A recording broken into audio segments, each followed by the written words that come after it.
Israel को condemn करता हूँ। उम्मत इस्लाम को चाहिए पॉलिसी बनाएं, मीटिंग करें, कोई बड़े लेवल पे कुछ करें और इजराइल को रोका जाए। इंडिया पाकिस्तान की जो वार हुई थी, Saudi Arabia, Turkey, China, Iran, Azerbaijan, जो मुल्क हमारे साथ इस मुश्किल वक्त में खड़े रहे, उनका पार्टी की तरफ से, अपने पाकिस्तान के लोगों की तरफ से उनका शुक्रिया अदा करता हूँ। यहाँ तक कि इंडिया ने कह दिया कि हम उनसे ट्रेड के ताल्लुकात ख़त्म कर देंगे, लेकिन उन्होंने कहा कि हम उसकी परवाह नहीं करते। हमारे चेयरमैन भुट्टो साहब ने पूरी इंटरनेशनल मीडिया को ये बावर कराया है इंडिया का मौक़िफ़ गलत है, पाकिस्तान का मौक़िफ़ सही है। जिस तरीके से चेयरमैन साहब ने इंडिया को ललकारा, वो भी सबके सामने है। प्राइम मिनिस्टर साहब ने बहुत अच्छा फैसला किया। चेयरमैन बिलावल भुट्टो की क़यादत में एक डेलीगेशन भेजा। एक तरफ इंडियन डेलीगेशन थी, एक तरफ पाकिस्तानी डेलीगेशन थी। जिस तरीके से पाकिस्तान डेलीगेशन को अहमियत दी गई, चेयरमैन साहब की क़यादत में जिस तरीके से चेयरमैन साहब को अहमियत दी गई, चेयरमैन साहब की बात को उन्होंने सुना। पाकिस्तान ने ये वार नहीं किया, पाकिस्तान ने ये एग्रेशन नहीं की। ये एग्रेशन जो भी हुई है वो इंडिया की तरफ से हुई है। कुछ लोग हैं सर, उनमें तमीज़ नहीं है। यहाँ तकरीर करते उन्होंने कहा जो पीपल्स पार्टी वाले लोग हैं उनकी औकात नहीं है। जो यहाँ इलेक्ट होके आता है उसका औकात होता है, जो जीत के आता है उसका औकात होता है। आपकी पार्टी का चेयरमैन उधर कोने में बैठा होता था, एक मेंबर था 2002 में, वो खुद थे। इमरान खान कैसे आगे आया? 2002-2008 तक तो कुछ भी नहीं था। शुजा पाशा की भी मेहरबानी थी, कुछ उसकी क्रिकेट की कैप्टनी थी। इज्जत के साथ सियासत की जाए, गालियां दे के सियासत ना करें। बजट की तकरीर ऐसी होती है कि हम किसी भी चीज़ पे बोल सकें और जो चीज़ें इस वक्त हो रही हैं दुनिया में उस पर बात कर सकते हैं। सबसे पहले तो सर मैं इजराइल को कंडेम करता हूँ और उन्होंने स्टार्ट किया है ईरान के ख़िलाफ़। सर इजराइल ने इससे पहले फ़लस्तीन में जो कुछ कर रहा है, गाज़ा में जो कुछ कर रहा है, निहत्ते फ़लस्तीनी लोगों को जिस तरीके से शहीद किया जा रहा है, बच्चों को शहीद किया जा रहा है, औरतों को शहीद किया जा रहा है, और इसी तरह अब उन्होंने ईरान में भी शुरू कर दिया। सर अब 2025 में पहले वार होते थे, कहते थे कि भाई लोगों में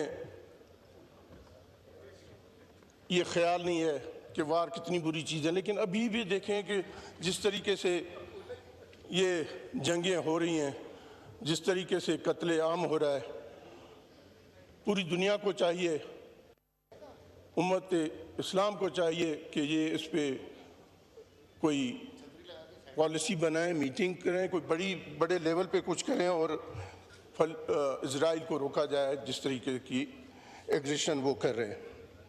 सर इसके बाद मैं बात करना चाहता हूँ इंडिया पाकिस्तान की जो वार हुई थी। सर मैं अपने अफवाज पाकिस्तान को उनको मुबारकबाद देता हूँ और बिलखसूस अपने एयरफोर्स को, और जिस तरीके से जंग उन्होंने लड़ी, और उसके अलावा उन ममालिक को जिन्होंने इस मुश्किल वक्त में हमारे साथ खड़े रहे, बिलखसूस सऊदी अरेबिया, टर्की और सबसे ज़्यादा चाइना, ईरान, अजरबैजान, ये जो मुल्क हमारे साथ इस मुश्किल वक्त में खड़े रहे, मैं उनका पार्टी की तरफ से, अपने पाकिस्तान के लोगों की तरफ से उनका शुक्रिया अदा करता हूँ कि इस मुश्किल वक्त में वो हमारे साथ खड़े रहे। और यहाँ तक कि इंडिया ने कह दिया कि हम उनसे ट्रेड के ताल्लुकात ख़त्म कर देंगे, लेकिन उन्होंने कहा कि हम उसकी परवाह नहीं करते, जो मर्जी करना है आप कर लो, लेकिन हम पाकिस्तान के साथ खड़े रहेंगे। उनकी मेहरबानी। सर उसके बाद मैं बहुत ज़रूरी समझता हूँ, अगर ये बात ना करूँ तो ज़्यादती होगी, कि वार के दौरान हमारी आवाम तो हमारे साथ थी, लेकिन वार से पहले, वार के दौरान और वार के बाद हमारे चेयरमैन साहब का क्या किरदार रहा, मैं ये बताना ज़रूरी समझता हूँ। सर आपने देखा होगा वार से पहले हमारे चेयरमैन साहब जिस तरीके से फॉरेन मीडिया को इंटरव्यू देते रहे, जिस तरीके से उन्होंने अपना मौक़िफ़ पेश किया, जिस तरीके से इंडिया ने झूठ पे एक अपने लोग मरवा के कह दिया कि ये पाकिस्तान ने किया, और जिस तरीके से हमारे चेयरमैन साहब ने इंटरनेशनल मीडिया को बताया कि इंडिया का मौक़िफ़ गलत है। उन्होंने बताया कि हमारे वज़ीर आज़म ने कहा कि कोई भी थर्ड पार्टी मुल्क वो इंक्वायरी करे, इन्वेस्टिगेशन करे, पाकिस्तान पेश होने के लिए तैयार है कि पाकिस्तान का उस कत्लेआम से कोई वास्ता नहीं था। जिस तरीके से हमारे चेयरमैन भुट्टो साहब ने वार के दौरान जो किरदार अदा किया, वार से पहले जो किरदार अदा किया, पूरी इंटरनेशनल मीडिया को ये बावर कराया है कि इंडिया का मौक़िफ़ गलत है और पाकिस्तान का मौक़िफ़ सही है, और अगर इंडिया की तरफ से पहल होगी तो पाकिस्तान हक रखता है उसका जवाब देने का। और वही हुआ सर, इंडिया ने पहल की, इंडिया ने हमारे मासूम लोगों को शहीद किया, हमारे औरतों को शहीद किया, बच्चों को शहीद किया, और जिस तरीके से फिर पाकिस्तान ने उसका रिस्पॉन्ड किया। और वार के दौरान भी जिस तरीके से चेयरमैन साहब ने ओपन जलसों में, असेंबली में जिस तरीके से इंडिया को ललकारा, वो भी सबके सामने है। उनका बहुत किरदार रहा, बहुत ज़बरदस्त किरदार रहा वार के दौरान। और उसके बाद सर, वार के बाद आते हैं, के बाद आपने देखा होगा इंडिया दुनिया को एक डेलीगेशन भेज के वर्गलाना चाहता था कि पाकिस्तान ने ये वार किया है, लेकिन प्राइम मिनिस्टर साहब ने बहुत अच्छा फैसला किया और चेयरमैन बिलावल भुट्टो की क़यादत में एक डेलीगेशन भेजा, और वो डेलीगेशन पूरी दुनिया में गई, उन ममालिक में गई जहां इंडिया की बात सुनी जाती थी, जहां इंडिया के बात को वजन दिया जाता। एक तरफ इंडियन डेलीगेशन थी, एक तरफ पाकिस्तानी डेलीगेशन थी। सर अल्हम्दुलिल्लाह पूरी दुनिया ने देखा, पूरी मीडिया ने दिखाया जिस तरीके से पाकिस्तान डेलीगेशन को अहमियत दी गई, और बिलखसूस चेयरमैन साहब की क़यादत में जिस तरीके से चेयरमैन साहब को अहमियत दी गई। कितने भी बड़े एंकर्स हों, कितने भी बड़े उनके थिंक टैंक के लोग, वो सब चेयरमैन साहब की बात को उन्होंने सुना, उन्होंने यकीन किया, और सब ने बावर किया कि पाकिस्तान ने ये वार नहीं किया, पाकिस्तान ने ये एग्रेशन नहीं की, ये एग्रेशन जो भी हुई है वो इंडिया की तरफ से हुई है। और अल्हम्दुलिल्लाह बहुत जल्दी हमारे चेयरमैन साहब वापस आएंगे और इंशाल्लाह इस फ्लोर ऑफ द हाउस पे बताएंगे, हम सबको बताएंगे कि वो उसने क्या अचीव करके आए हैं और किन किन से मिले हैं। इंशाल्लाह ताला वो बहुत जल्दी वापस आके हमें अपने पूरे प्रोग्राम जो करके आए वो उनसे आगाह करेंगे। सर हम सियासी लोग हैं, सियासत करते हैं और सियासी बात समझते हैं। सर मुझे बड़ी तकलीफ़ हुई, मैंने लास्ट बजट में भी कहा था, हमारे इस तरफ के लोग जो बैठे होते हैं सर, उनमें अच्छे लोग भी हैं, लेकिन कुछ लोग हैं सर उनमें तमीज़ नहीं है। उस दिन यहाँ तकरीर करते उन्होंने कहा कि जो पीपल्स पार्टी वाले लोग हैं उनकी औकात नहीं है। सर क्या औकात की बात करते हैं? औकात आप किसको कहते हैं? किस औकात की आप बात कर रहे हैं? औकात होता है सर, औकात उसका होता है जो यहाँ इलेक्ट होके आता है, उसका औकात होता है। जो जीत के आता है उसका औकात होता है। सर मैं ये कहना चाहता हूँ कि इस वक्त आप लोग जो जीत के आए, मैं कहता हूँ अगर आप सिंसियरली पार्टी के साथ है, बहुत अच्छी बात है। आपको मुश्किल वक्त में अपने पार्टी के साथ होना चाहिए, यही तो बात होती है, यही तो चीज़ पॉलिटिकल वर्कर का काम क्या होता है कि मुश्किल वक्त में अपने पार्टी के साथ खड़े रहें, लेकिन बगैर कंप्रोमाइज़ के अगर आप पार्टी के साथ खड़े, बहुत अच्छी बात है। बहुत, मैं कहता हूँ कि इससे अच्छी बात कोई हो नहीं सकती, क्योंकि पार्टीज पे मुश्किलात आते हैं। सर औकात उस चीज़ की होती है, देखिए अगर हम पार्टी के टिकट पे जीत के आते हैं तो हम पाबंद हैं कि पार्टी के डिसिप्लिन को फॉलो किया जाए। हम पाबंद हैं पार्टी, हमारी अपनी सोच क्या भी हो, हम समझते हैं कि गलत है, हम बोलेंगे जरूर, लेकिन इन द एंड अगर पार्टी का हुक्म होगा कि आपने उस पर वोट करना है तो हम पाबंद है। या तो हम ये करें कि आज़ाद जीत के आए, इतने आज़ाद जीत के आए और फॉर्म 45 पे जीत के आए और फिर हम अपना मौक़िफ़ अलग रखें। लेकिन अगर आप पार्टी टिकट पे जीत के आते हैं और फिर आप यहाँ बात करते हैं कि आपकी औकात कैसे, मैं यहाँ बताना चाहता हूँ कि 2002 की असेंबली में मैं यहाँ मेंबर था। आपकी पार्टी का चेयरमैन उधर कोने में बैठा होता था, एक मेंबर था 2002 में, वो खुद थे और कोई मेंबर पार्टी का नहीं था 2002 में। तो हम भी क्रिकेट के शौकीन होते थे, वर्ल्ड कप उसने जिताया था, इस शौक में उनके साथ जाके बातचीत करते थे। तो क्या था, एक मेंबर था ना, उस वक्त तो कोई मेंबर्स नहीं थे आप लोग। अभी आप बात करते हैं, फिर क्या होगा, 2008 में तो आप लोगों ने बायकॉट किया, फिर भी नहीं कोई मेंबर नहीं बना। तो कहने का मतलब मेरा ये है कि इमरान खान कैसे आगे आया, ये पार्टी कैसे बनी, जिस तरीके से उन्होंने ये पार्टी बनाई 2002-2008 तक तो कुछ भी नहीं था।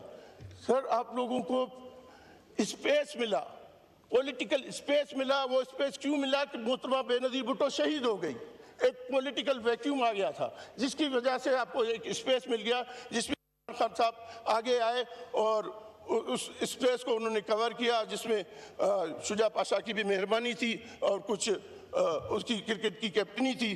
बहरहाल आप आ गए, आप सीटें जीत के आते हैं, आपकी हम रिस्पेक्ट करते हैं। इज्जत के साथ सियासत की जाए, आप किसी को बेइज्जती गालियां दे के सियासत ना करें। हमने ये सियासत नहीं सीखी है, हमने सियासत सीखी है मोहतरमा बेनज़ीर भुट्टो से कि आप लोगों से से तहम्मुल से बात करें, लोगों की इज्जत करें, लोगों को बुरा भला ना कहें। लेकिन आपके पास क्राइटेरिया यह है कि जितनी ज़्यादा गालियां दी इतनी आपकी ज़्यादा इज्जत होती है। मैं इसलिए इस फ्लोर ऑफ द हाउस से कहना चाहता हूँ, आपके काफ़ी मेंबरान मेरे दोस्त हैं, मैं आमिर डोगर साहब बैठे हैं सामने, इज्जत करता हूँ, उन भाइयों की तरह दोस्त हैं।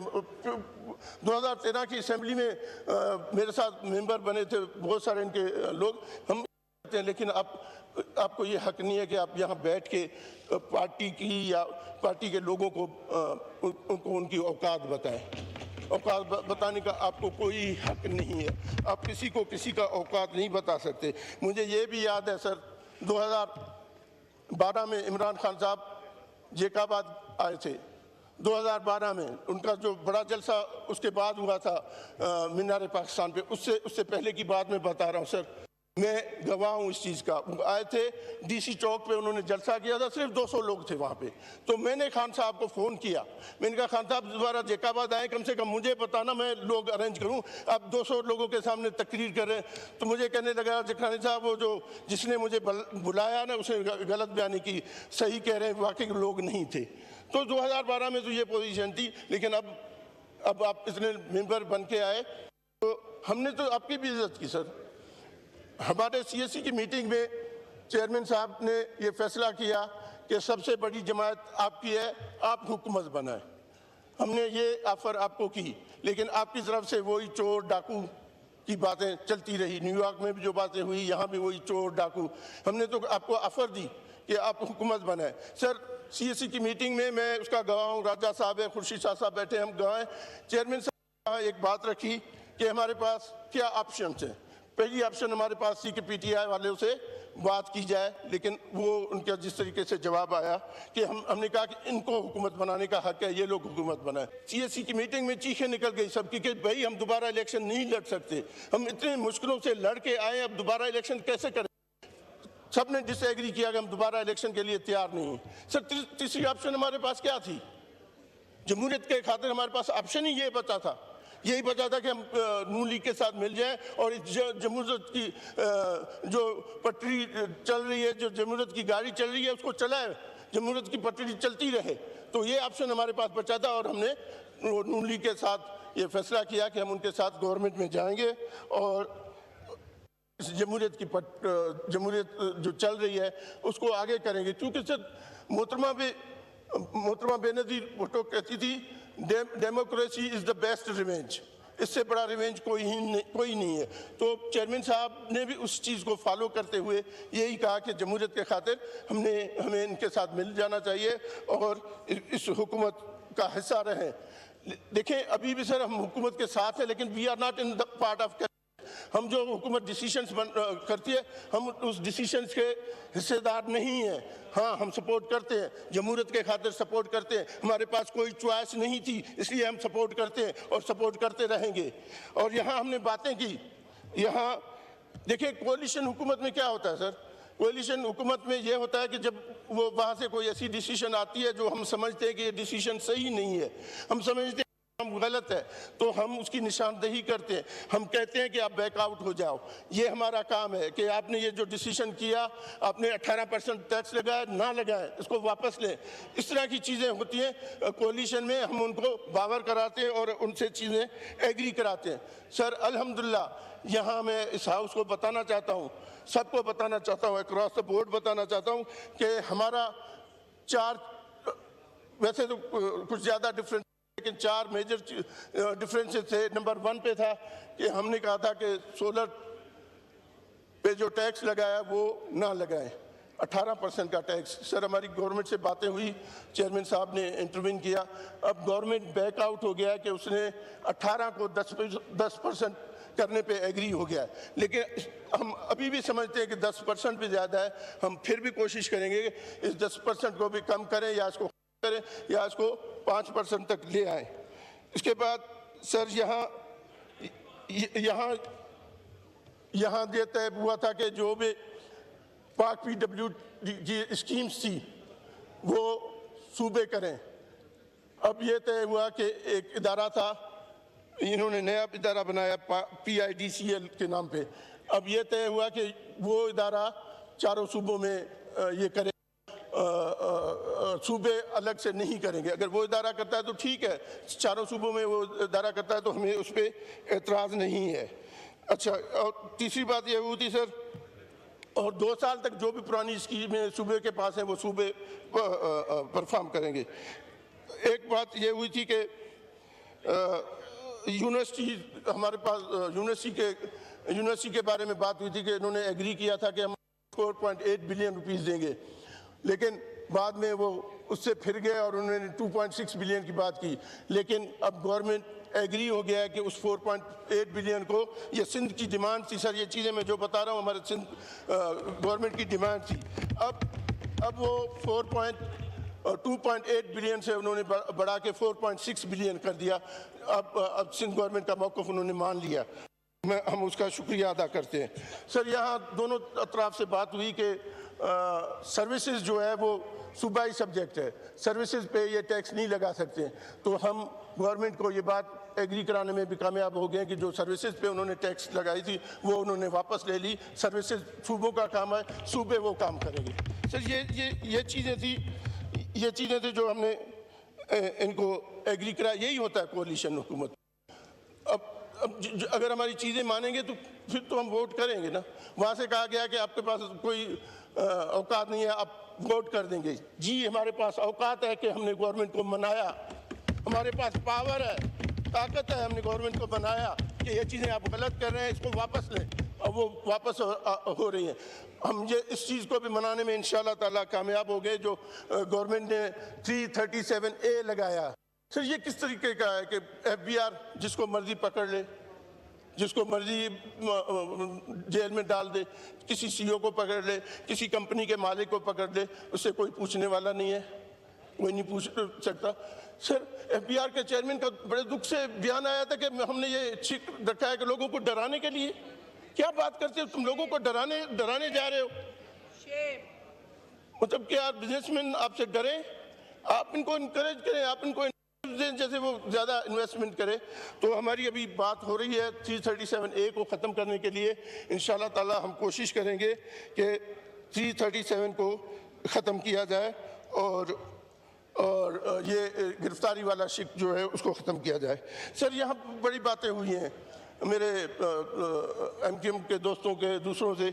सिंध पे बड़ी तनकीद करते हैं सर कि सिंध पे कुछ नहीं हो रहा, ये नहीं रहा, और कराची की बात करते हैं। सर मैं उनको बताना चाहता हूँ कराची आपका शहर नहीं है, सिर्फ कराची हम सबका शहर है। कराची वो शहर है जिसमें चारों सूबों के लोग रहते हैं सर, चारों सूबों के लोग कराची आते हैं। और कराची में आप देखें कि कितनी रोज़ाना के ब्याह पे कितने लोग रोज़ आते हैं वहाँ और सेटल्ड होते हैं।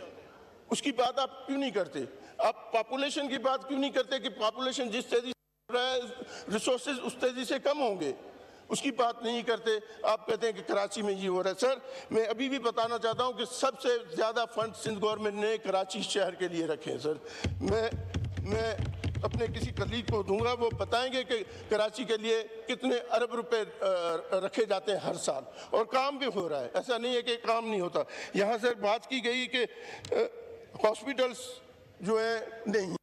सर, मैं इनको चैलेंज करता हूँ, सबको चैलेंज करता है, आए और देखें सिंध में कितने हॉस्पिटल्स हैं, किस तरीके से काम करते हैं। सर, 1 रुपया आप जेब में न ले आए और आपको पूरा इलाज मिलेगा। आप जाएं NICVD में, बगैर 1 रुपए के आपको स्टंट लगने होंगे, जो कुछ होगा बगैर 1 रुपए के आपको पूरा इलाज मिलेगा। सर,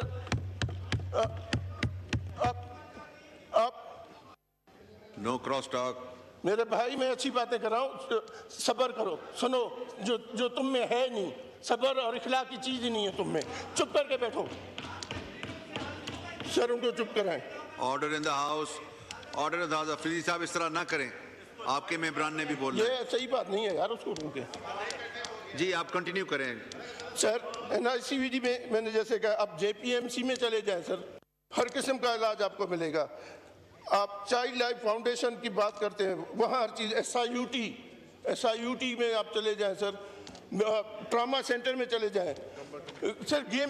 गेम्स की बात मैं करूँगा सर, ज़रूरी समझता हूँ। ये बात नहीं करूँगा तो बड़ी ज़्यादती होगी गेम्स के साथ बड़ी ज़्यादती होगी अगर मैं नहीं करूँगा। सर, पूरे पंजाब के लोग वहाँ आते हैं गेम्स में।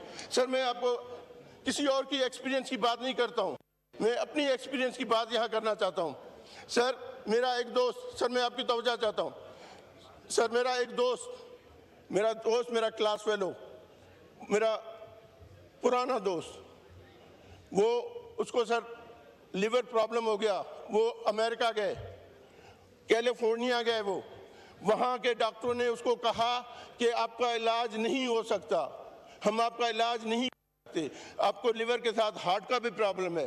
सर, उसने बिस्मिल्लाह करके अपनी टिकट करा के वो आ गया और सीधा James Gambat institute of medical sciences में चले गए। सर, अल्हम्दुलिल्लाह उसका लिवर ट्रांसप्लांट भी हो गया, उसका हार्ट भी सही हो गया, और 10 दिन में वो हॉस्पिटल से भी डिस्चार्ज होगा। सर, मैं अपनी एक्सपीरियंस की बात करता हूँ। मेरे दोस्त का नाम है कयूम मलिक साहब। वो उसको कैलिफोर्निया में उन्होंने कहा कि नहीं हो सकता इलाज, आए और गेम्स में उसका इलाज हो गया। सर, कैसे आप कहते हैं हेल्थ फैसिलिटीज नहीं है? किस तरह की फैसिलिटीज होती है? हमें डोगर बैठे हैं मेरे भाई, वो भी आपको बताएंगे, उनसे भी आप कभी पूछ लें, उनका बयान था। सर, तो मैं ये कहना चाहता कि क्या ट्रामा सेंटर में चले जाएं sir, Shaheed Mohtarma Benazir Bhutto trauma centre. Sir, इस तरह का इलाज, फ्री इलाज मिल रहा है। ये NICVD सिर्फ कराची में नहीं है सर, अब कराची में देखें, सखर में देखें, मीरपुर खास में देखें, लाड़काना में देखें, कहीं भी जैकबाबाद में उसका वो स्मॉल सेंटर है। अब सिंध के मुख्तलिफ इलाकों में देखें सर, और जिस तरीके से सर रोबोट सर्जरी हो रही है सिंध में, कहीं भी नहीं हो रही है पाकिस्तान में, ये सिर्फ सिंध में हो रही है। ये चीज़ें आपको क्यों नज़र नहीं आती? इसकी बात आप क्यों नहीं करते मेरे भाई? ये भी कि ये चीज़ें होती हैं, ये फैसिलिटीज़ मिलती है। आप बात करते हैं कि बस पानी नहीं मिल रहा। पानी K4 के लिए हम भी चीख रहे हैं कि K4 वाला प्रोजेक्ट होना चाहिए, हम भी चाहते हैं K4 का प्रोजेक्ट होना चाहिए, लेकिन उसके लिए हम आपके साथ हैं। सर, सिंध की मैंने बात की, सिंध की चीज़ें बताई, लेकिन सर मैं अगर सखर मोटरवे की बात ना करूं तो बड़ी ज़्यादती होगी। सर, मैं खुद कम्युनिकेशन का चेयरमैन हूँ, स्टैंडिंग कमेटी का चेयरमैन हूँ। सर, मैंने और मेरे दीगर मेंबरान सबका मैं शुक्रिया अदा करता हूँ, उन्होंने मेरा उस मामले में साथ दिया और हमने बड़ा पुश किया कि हमें ये प्रोजेक्ट चाहिए। सर, यहाँ बात हुई थी कॉल अटेंशन पे, सखर हैदराबाद मोटरवे पे। सर, यहाँ पे हमने बात की। Sir, prime minister was kind enough, उसने मुझे बुला लिया था और कहा था कि जखरानी साहब, हम यकीन दिलाते हैं कि वो ये प्रोजेक्ट हम बना के देंगे आपको। सर, अभी जिस तरीके से मिनिस्टर साहब ने भी बयान दिया और प्राइम मिनिस्टर का वायदा है सर, उसका वायदा है इस प्रोजेक्ट के लिए, लेकिन 15 अरब रुपए रखे गए हैं, लेकिन मुझे कहा गया है, बताया गया है कि इसकी 5 सेक्शंस होंगे और 3 सेक्शंस की जो है फंडिंग उनकी हो गई है जो सितंबर में मिलेगी और टेंडर प्रोसेस में ये जाएंगे। सर मैं कहता हूँ कि फिनांस मिनिस्टर को यहाँ अपनी तकरीर में ये बात कहनी चाहिए। मैं ये भी रिक्वेस्ट करता हूँ, यहाँ अगर कोई नोट्स ले रहा हो तो मैं ये कहना चाहता हूँ कि जब wrap up speech finance minister अपनी करे उसमें कहे कि इसके इतने सेक्शंस होंगे और उसमें ये बताया कि ये इसका काम शुरू होगा। ये हमारे सिंध की, पूरे सिंध की डिमांड है कि ये होना चाहिए और ये यहाँ से ये बयान आना चाहिए। सर मैं और भी अर्ज करना चाहता हूं। सर मैं अपने हलके की बात करना चाहता हूं, लेकिन इससे पहले सर हलके की बात करूं, बड़ी ज़्यादती होगी अगर मैं एग्रीकल्चर पे बात ना करूं। सर एग्रीकल्चर कहते हैं मैशत की रीढ़ की हड्डी है। सर क्या रीढ़ की हड्डी के साथ कर रहे हैं आप, क्या कर रहे हैं? पिछले साल यहाँ शोर मचा था, आप लोगों ने गंदम इंपोर्ट किया था, केयरटेकर हुकूमत ने नहीं किया था। सर वो इंपोर्ट सड़ गया।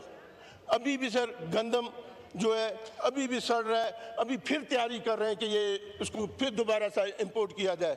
सर ये क्या कर रहे हैं? अपने किसानों को इस वक्त, किसानों को सर न कपास का रेट मिला है, न गंदम का रेट मिला है, न राइस का रेट मिला है, न पैडी का रेट मिला है, कोई रेट नहीं मिला। सर ये कब करेंगे? ये एग्रीकल्चर जैसे कहा एग्रीकल्चर इमरजेंसी इन्होंने लगानी चाहिए। सर ये 2009-10 का क्यों मिसाल नहीं? पाकिस्तान पीपल्स पार्टी हुकूमत में आई थी और हमने गंदम इतना सरप्लस किया था कि हम इस पोजीशन में थे कि हम एक्सपोर्ट भी कर पाते थे गंदम, लेकिन यहाँ तो हालत बहुत ख़राब है। तो मैं समझता हूँ कि ये बहुत ज़रूरी है। सर मैं अपने हलके की बात करना ज़रूरी समझता हूँ। सर पहले तो सर मेरा जैकबाबाद में बहुत बड़ा एयर बेस है। जैसे मैंने कहा कि एयरफोर्स वालों की ने बड़ी बहादुरी की है। हैदराबाद पे भी एयरबेस पे अटैक हुआ। सर मैं उनको शाबाश देता हूँ, अपने जो एयरफोर्स की टीम थी जिस तरीके से उन्होंने उस अटैक का मुकाबला किया। हमारे कुछ लोग ज़ख्मी भी हो गए, लेकिन उन्होंने वो इंडिया का अटैक नाकाम बना दिया और अल्हम्दुलिल्लाह जैकबाद बेस पे कोई नुकसान नहीं हुआ। सर 2 मिनट में ख़त्म है। कोई नुकसान नहीं हुआ। सर यहाँ बातें होती हैं सर एक लोड शेडिंग की और गैस शेडिंग। सर गैस के लिए मैं ये अर्ज कर लूँ, उन्होंने इंडस्ट्रीज़ को ख़त्म करके बिजली से गैस से ख़त्म करके बिजली पे ले आए। सर वो गैस कहाँ जा रहा है? सर वो लोगों को घरों में गैस क्यों नहीं दिया जाता? सर गैस शेडिंग पे इसलिए मैं बात करना चाहता हूँ, ईद से 1 दिन पहले सर, क्योंकि गैस शेडिंग होती है और उसके बाद लोग ऑन रखते हैं, फिर चलाते हैं तो लोग मर जाते हैं। सर ईद से पहले 2 लोग मेरे हल्के में शहीद हो गए की वजह से। मैं चाहता हूं कि आपके पास अगर अब एक्स्ट्रा गैस फैक्ट्री से आपने ले लिए, आप घरेलू सार्फिन को दें, वो गैस उनको दें कि जैसे उनको तकलीफ ना हो। सर मेरा एक बहुत बड़ा मसला हल्के का है, हमारे पास सिम नाला नहीं है। सर हमारे पास सिम नाला नहीं है, तो जो RBOD को लिंक करे। सर हमारी ज़मीनें ख़राब हो रही हैं, हमारी ज़मीनें तबाह हो रही हैं, हमारे किसान, हमारे ज़मींदार बड़े परेशान हैं। हूँ कि ये सिर्फ 2 ज़िले हैं जिसमें लिंक नहीं है और फेडरल ने एक बनाया भी था, वापडा ने सर्वे भी किया था। मैं चाहता हूँ फेडरल गवर्नमेंट इस चीज़ को देखे और ये स्कीम जैकबाबाद और कश्मीर को दी जाए, जो हमें हमारे जो है RBOD को लिंक करके हमारा जो सिम निकलता है उसको ख़त्म किया जाए। सर मैं एक बार फिर आपका शुक्रिया अदा करता हूँ, आपने ये मुझे मौका दिया। जी भुट्टो, पाकिस्तान जिंदाबाद।